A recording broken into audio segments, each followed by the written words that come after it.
Oh, calculator. You guys will need a calculator. All right. So once again, a calculator will be needed during this quiz. So the practice quiz will use a calculator. I'm just going to use my phone calculator. Okay. On the quiz, there should be a calculator that pops up that you can use, but you can use that. You can use any other app on your computer or website. Just search calculator.com or .net. I think it works. But your phones have calculators too. So, yep. Here we go. So the first question says 5 multiple choice questions, each with 4 possible answers, appear on your history exam. What is the probability that if you guess, you A, get none of the questions correct? So let's think about it for a moment. You got 5 questions. Okay, so you got like 1, 2, 3, 4, 5, right? 5 questions. Each with 4 possible answers appear in your history exam. So I'm assuming that the 4, okay, the correct answers is 1 out of 4, which is 0.25. And then for the incorrect answers for all 5 of them would be a 3 out of 4 chance, right? Because it's not the correct answer, so it's the opposite, and that would be 0.75 based on the information they gave us, okay? They told us, once again, there's 5 questions, so think about 5 questions here, each with the 4 possible answers. So I'm assuming then that each question is going to ask to pick one, okay, to A, B, C, or D. And if you just guess, meaning you're not looking at anything else, you're not eliminating anything, you're just flat out closing your eyes and guessing a letter or whatever. They say that if you guess, I'm assuming you got a 1 out of 4 chance, right? So that's 25%, 0.25. That means the opposite is true, that the incorrect answers is 3 out of 4, which is 0.75. So please make sure you understand how I got those numbers. To confirm, our sample space is these two things. These two things add up to 1. 25 and 75 to 100. 0.25, 0.75 is 1. So what does it mean to get none of the questions correct? Well, you have 5 questions, and the first one you get wrong. So yeah, the first one you get wrong, and the second one you get wrong, and the third one you get wrong, and the fourth one you get wrong, and the 5th one you get wrong. Okay, so what it is you've got 0.75, and it's an and statement. So you're going to have 5 of these.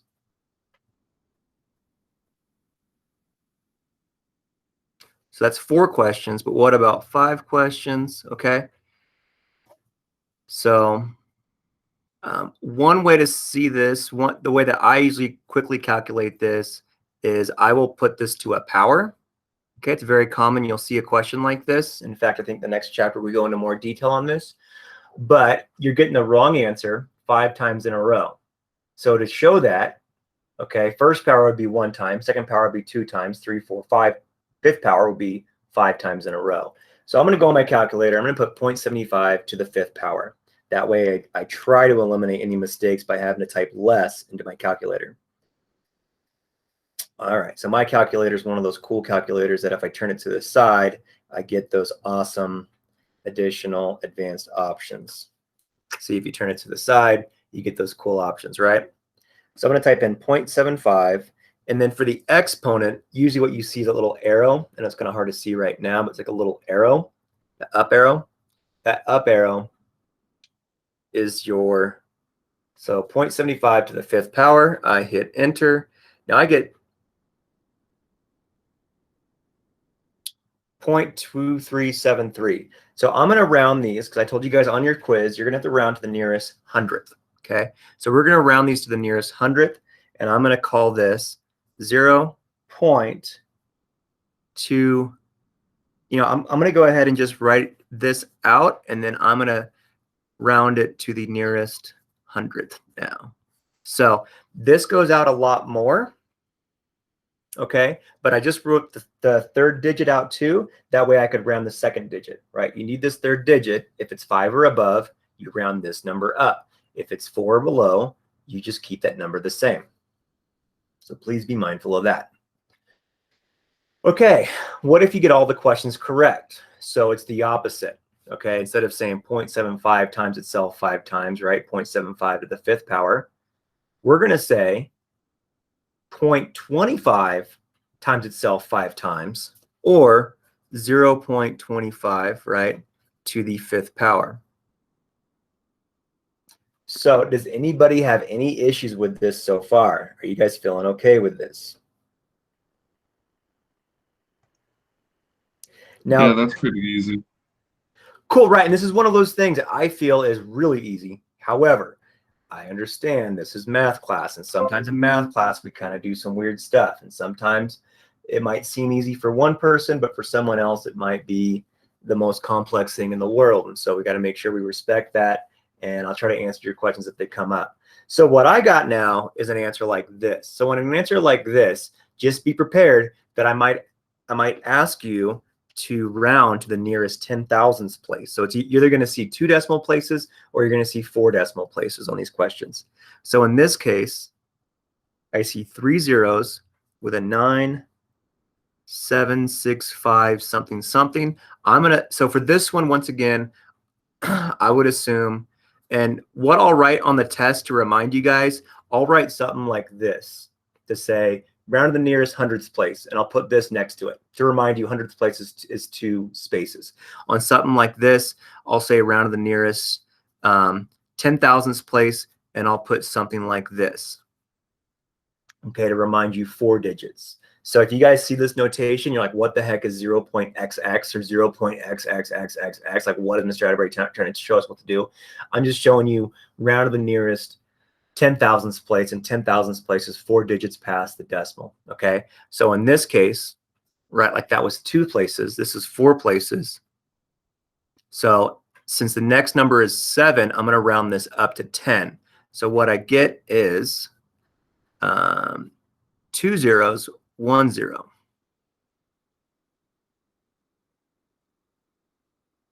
That's kind of funky, right? So make sure you guys, please, pretty please, you guys know how to round. If you have questions on that, please ask it now, or come to tutoring, or send me an email, or YouTube it, or whatever.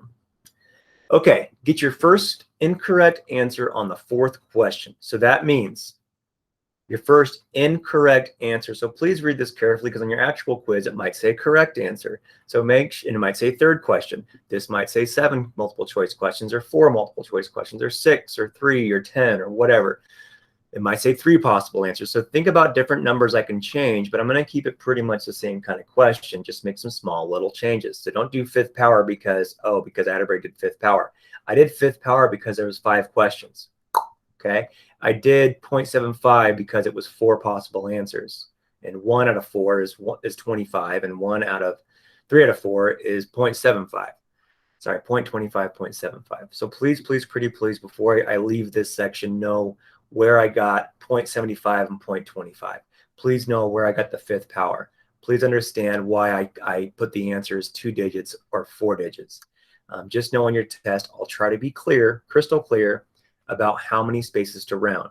Most of the answers will probably be like this, but anyone that looks like it's going to have a lot of zeros to it, okay, expect it to be rounded to like 4 spaces out, okay? All right, question C says, get your first incorrect answer on the 4th question. So that means the first 3 questions had to be correct. So that means the first 3 questions, the first incorrect answer on the 4th question. Okay, so that means correct. That means correct. That means correct. Okay, so this would be the probability of getting the first 3 answers correct by randomly guessing. And then it says here on the 4th one, it would be your first incorrect answer. Okay, now does it say anything about the 5th question? We don't know. We're going to leave that blank for now, and we're only going to look at the first 4 questions. So another way to write this would be 3 correct answers in a row, and then an incorrect answer. So when I multiply this 0.25 to the 3rd power, and then times that by 0.75. Or like in my calculator, you just simply type that out. 3 questions in a row that were guessed right, 1 question guessed wrong, and that's what I get for an answer. So I'm assuming something like this because it's like that. I'll probably round it just to 2 decimal places. So this says something like this. And I'm going to write out some more numbers, just why not? And once again, I'm probably going to say round it to the hundredths place, okay? And so you really only want the 2 spaces there. So if I cut this off, since this number is a 1, it's less than 5, I'm not going to round up. I'm going to round down, or I'm going to keep that number the same. So I'm going to call this 0.01 and call it a day. So you've got a probability of 0.01, which is, they would say, a 1% chance. So what's the likeliness? You get the first 3 right and the 4th one wrong. You got a 1% chance of that happening. Okay, before we move on, what are you guys thinking? Any questions right now? Okay, I'm going to pause for a moment, give you get a chance to write the stuff down. We're pretty much already halfway done, which is great. But any questions right now? Andrea says she's good. All right, so I'm assuming everyone else is fine since there are no questions. Okay, so let's go ahead and let's move on. So the next question, and like I said, on your actual quiz, it should be very similar. Something about a multiple choice test. So pay attention to how many questions they're telling you it is. Pay attention to how many possible answers there are. Okay, so you have to assume that 1 out of that is going to be your correct one. Okay, and then the remaining numbers that make it equal to 1 whole. Okay, so like 1/4 and 3/4 add up to 1. 0.25 and 0.75 add up to 1, right? Make sure that's true. And then it's going to be the same kind of thing about guessing. So check how they ask the questions and fill it out appropriately. Feel free to use any method you want to answer it. Okay, moving on. The Master Foods Company manufactures bags of peanut butter M&Ms. Love peanut butter M&Ms. They report that they make 10% each brown and red candies and 20% each yellow, blue, and orange candies. The rest of the candies are green. So here's what I recommend doing before you even start looking at the questions is write out what information do we know? We know 10% here are brown and red. So we have brown, is 10%. I'll call 0.10. Red is also 10%, 0.10. Yellow, blue, and orange. Yellow is 20%. Blue is also 20%. And orange is 20%. And they say the remaining are green. So the actual quiz is written the exact same way, just expect it to be different percentages. Okay, so taking a look at this, it says 10%, 10%, so that's 20, 40, 60, 80. What's left over? 20. Okay, so if I do one last little check, this should add up to 100% or 1 whole for probabilities, right? So 0.2 plus 0.2 plus 0.2, that's 2, 4, 6, 8, 9, 10. That's 1 whole. Okay, so if you pick a peanut butter M&M at random, what is the probability that 1, it is green? So you pick a peanut butter M&M at random, what's the probability that it's green?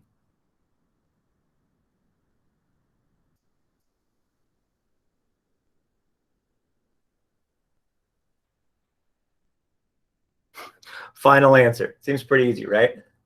So expect a very similar question. Basically, what I want you to do in that first question is to identify what's that number right there. Okay, what's that number right there? Remember with decimals, you can put 0.2 or put 0.20. They mean the same thing. Any numbers past a number, or is there any zeros past a number, don't do anything to your actual value of your number. And it's kind of like the opposite with numbers on the left side of decimals, right? You put zeros to the left side of your number, it doesn't actually change the value. It's the same thing as putting zeros to the right of a number on the right side of the decimal. Okay, question part A2. It is a primary color. So if you pick a peanut butter M&M at random, what's the probability that it is a primary color? So is this an or is it an and question? I'm thinking since you're only picking one M&M, the question should be, you know, what's the probability of getting a red M&M or a yellow M&M, or even it says it right there, or a blue M&M. So because they are or statements, I'm going to have to add some stuff up, okay? So this is going to be the probability of getting, I'll just write this as a primary color. And that would be equal to the probability of getting red plus the probability of getting yellow plus the probability of getting blue. Okay. So does that make sense why I put the plus signs there? Remember before it was and, because you had to get this question and this question and this question and that question. It wasn't or type questions. This is now an or type question. With or questions, you add. So what is the probability of getting red? It's 0.10. What's the probability of getting yellow? 0.20. Probability of getting blue? 0.20. Final answer. 1 plus 2 plus 2 is 5, 50%. So you can write this, or you can write the 0.5. It's the same thing.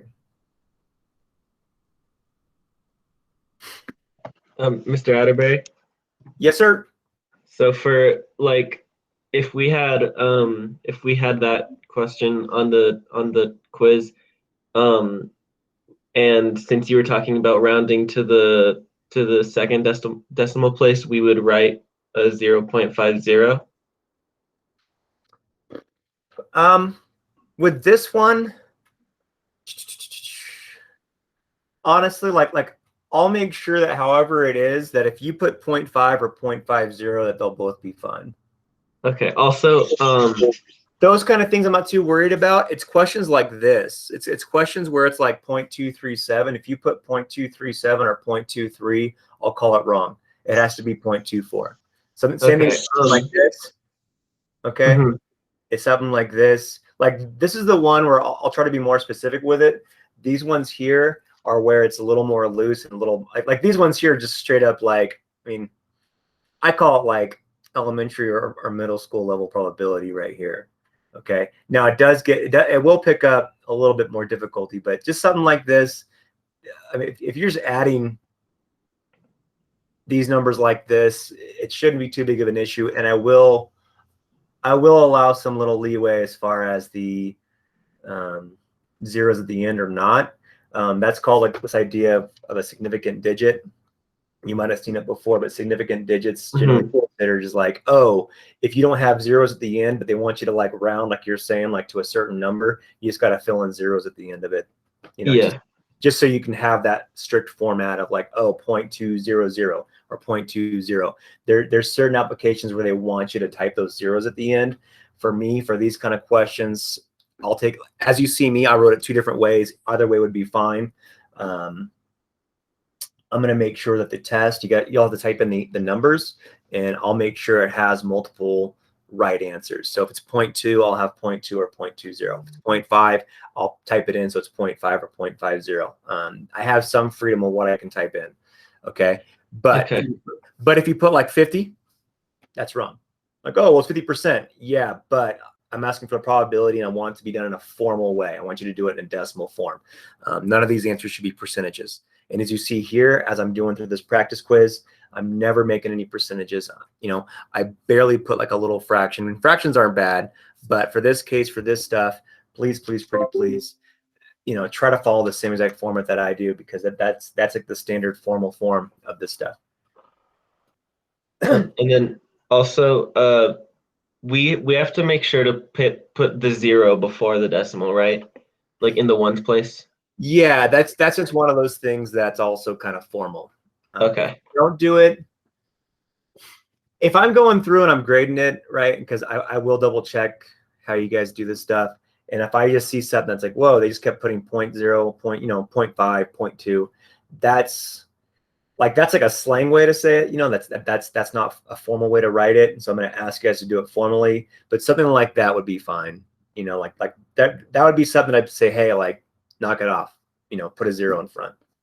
But I won't knock you down for that. But just try to like not do that. Okay. So this question here is not orange. So probability of not orange. So with that one, if you remember the notes on Tuesday, you can say 1 minus the probability of orange. Okay, that was that thing that said if you want to find the complement, which is the other stuff that make it equal to 1, you just simply take 1 minus what you want, 1 minus what you don't want, and you get what you actually want. So in this case, I can say I can basically say 1 minus, well, what's probability of orange? Probability of orange is 0.20, so that equals 0.80 or 0.8. So that's an 80% chance of getting everything but orange. Now, the alternative is you could say, well, I'm just going to add everything else that's not orange. That's perfectly fine. I'm just showing a way that gets it right to the point and it makes it easy. Okay, this is kind of what we were showing. And this is one of those things that might help you when we get to the next few chapters. There might be cases where it's like, oh, you don't want to do this method? Okay, have fun over the next 15 minutes right now, all this stuff. Or you can take 30 seconds and do it right now. So by just subtracting what you don't want, there's a lot of cases where it just saves you time and energy. And a lot of times when you save time and energy in a math question, that helps you with accuracy because it eliminates a lot of possibilities of mistakes.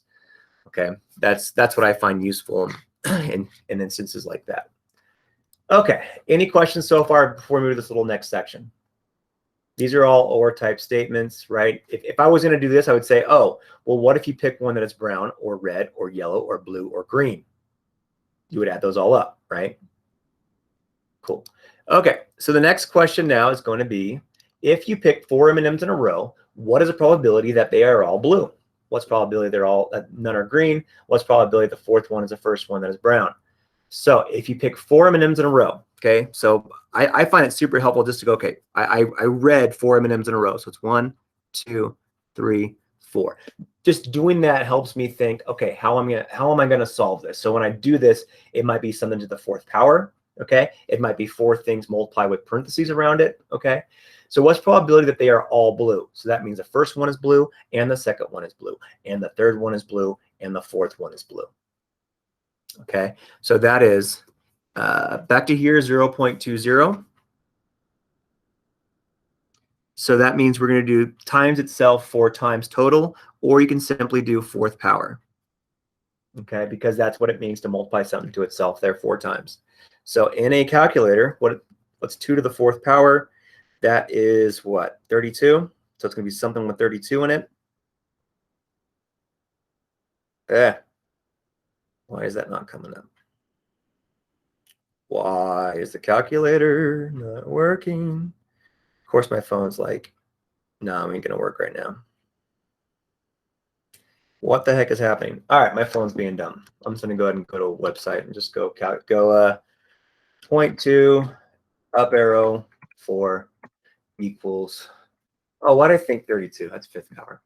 So 0.0016. So I'm assuming for a question like this, I'm probably going to have you do it to the 10,000ths place, okay? Which works out perfect because this one does not need any rounding. It's going to be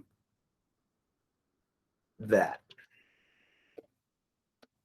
Okay, so that is less than 1%. That's almost 0% chance, okay? That is a 0.0016 probability, which is like a 0.16%. Okay, less than 1, almost 0%. So the 20% chance of getting a blue M&M, we're assuming that. Oh, also one thing I don't mention here, because we're talking about something like manufactured bags of M&Ms.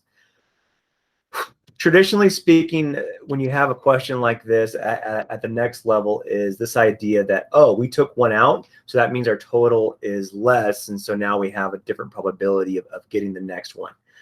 We're assuming that this bag of M&M bag of M&Ms that we're using is so big that these numbers are fine for while you're picking like just a handful of M&Ms, that those numbers will still be true. Okay.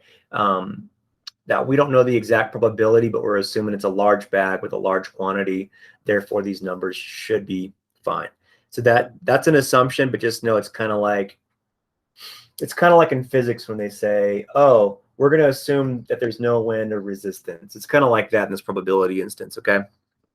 So if anyone had picked up on that already, I apologize for any confusion. We're just going to assume that these numbers still hold true because we're assuming that we have a large quantity. Okay, so what's probability that none are green? So I'm thinking right now, right, what is the ones that are not green? So not green. So I'm thinking right now, not green. And it's 4 M&Ms, right? So whatever this is going to have to be taken to like the 4th power. So the probability of not green is like 1 minus the probability of green. And that's going to be taken once again to the 4th power. So 1 minus what's the green? 0.02 or 0.20 or 0.2. So that's 0.8 taken to the 4th power. Okay. 0.8 4th power. Same thing. I'm probably going to ask for 10,000ths place. Okay, on something like this, I get 4096. Okay, so about 41%. Or 0.4096 probability, about a 0.41 probability chance of that happening. Pick 4 minimums in a row, and that none of those are green. Okay, so I'm probably going to give you something like this, like I said. Let me clean that up. Okay, I'll probably tell you on a problem like this to round to the nearest 10,000ths place again. So that's 4 digits past 0. Now on this one and that one, those are the actual numbers. These numbers don't go on forever. They don't go on past 4 digits. So just be mindful of that. That I would expect you to write out 4 digits for something like this, though. Okay, the 4th one is the first one that is brown. How the heck does that work out? Okay, so the way this one should be seen and viewed is like so. You have 3 in a row that are not brown. So you're going to have the probability of not brown. And this is going to occur 3 times in a row. So I'm going to go ahead and I'm going to put this to the 3rd power and then multiply this one, that the probability of it being brown. And that's just once. Because so the 4th one is the first one that is brown. So 3 in a row that are not brown, and then the 4th one is the first one that's brown. So what's the not brown? That's going to be 1 minus probability of brown to the 3rd power times the probability of brown just to the 1st power. So what do we get? What is the probability of getting brown? Well, that is 10% or 0.10 or 0.1.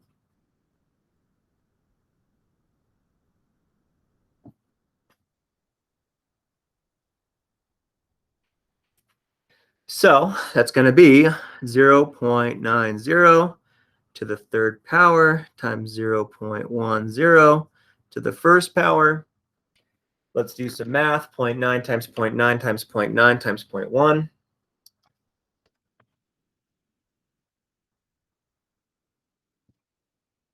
So I get, and once again, I'm going to ask you guys to do this to the 4 decimal places, right, which is the 10,000ths place. And I get a 0.0729. So that's what I get for a probability where the first one, the second one, and the 3rd one are not brown. Okay, and for not brown, that means 1 minus is brown. And 1 minus is brown is 1 minus 0.10. So that's 0.90. Okay, and there's 3 of those in a row. So 90% chance, 90% chance, 90% chance. And the fourth one is the first one that is brown. So that's times a 10% chance. So 0.9 to the third power times 0.1 gives me 0.0729. And that's just the straight up answer with no rounding. It's just 4 digits. Okay. Okay, this last question. Remember I told you guys in the notes from Tuesday that expect a question in your quiz, your test about the law of averages. Okay, it's commonly called the gambler's fallacy. Okay, they're kind of like one and the same, and that is where if one event occurs over and over and over that maybe you don't like, and then all of a sudden you're like, hey, I'm due for this just to kind of like average out. Like it's just got to average out eventually, right? So it's got to average out right now on this next one. That is bad thinking. Okay, that's the law of large numbers. Law of large numbers says eventually the numbers will go to a specific type of like probability, but every single time something happens, if it's following these rules, right, that every time it happens, that probability is just reset. And so you're not guaranteed anything, right? It's like if you flip a coin 10 times in a row and it's heads, the next time you flip it, I mean, you might feel like the next time it needs to be tails, but if you flip it and you flip it like you had in the last 10 times, it's still a 50% chance heads, 50% chance tails, 0.5 and 0.5. Those numbers don't change just because one happened, a bunch of times in a row.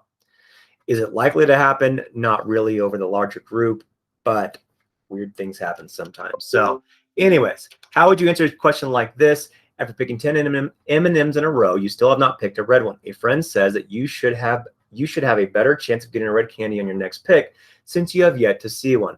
Comment on your friend's statement. Once again, we're assuming it's a gigantic bag of M&Ms where 10 M&Ms doesn't even like scratch the surface. So it's still like the same probabilities of each one. So I would say I would disagree with his statement because that is like he is thinking of, or he is trying to use what's called a law of averages, or or the gambler's fallacy, right? Where it's just bad logic. Okay, it does not apply to this. Every single time you pick an M&M, we're assuming right now it's a large enough bag that every time you pick one, it still resets back to the same probabilities. Okay, if it's a small bag and we know every single one, then we make some changes, but we're not there yet. Okay, so I would disagree because doesn't say he or she or anything, does it? Right? No, because my friend is trying to use, now we can pick one of those words, and the word I'm going to choose is law of averages. They both mean the same kind of thing. Okay, my friend is trying to use the law of averages, which is not credible, it's not logical, does not work. It's trying to use law of averages. Wait, my friend is trying to use law of averages.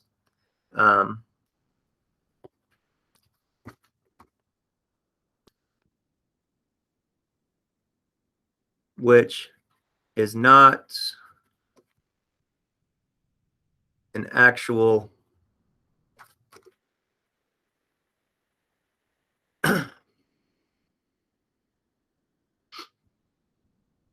law in probability. Something along those lines.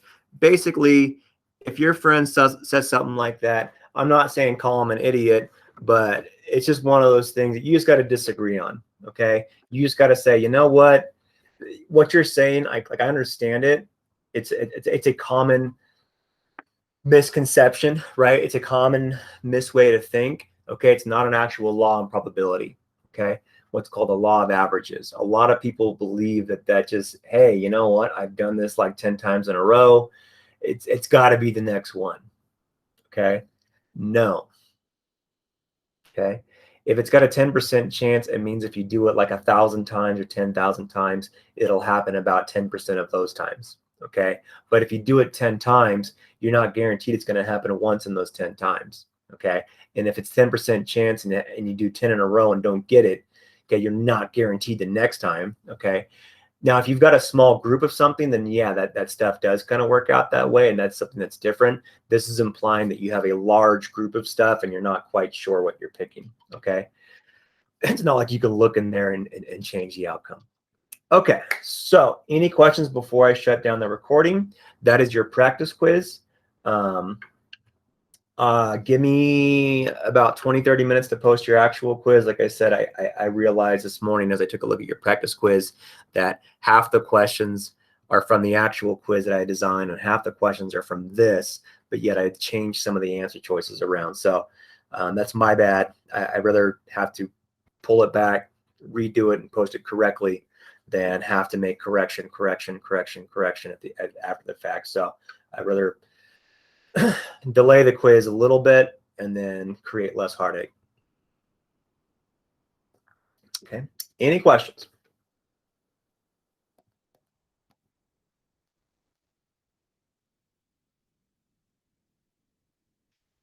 Okay. So this concludes our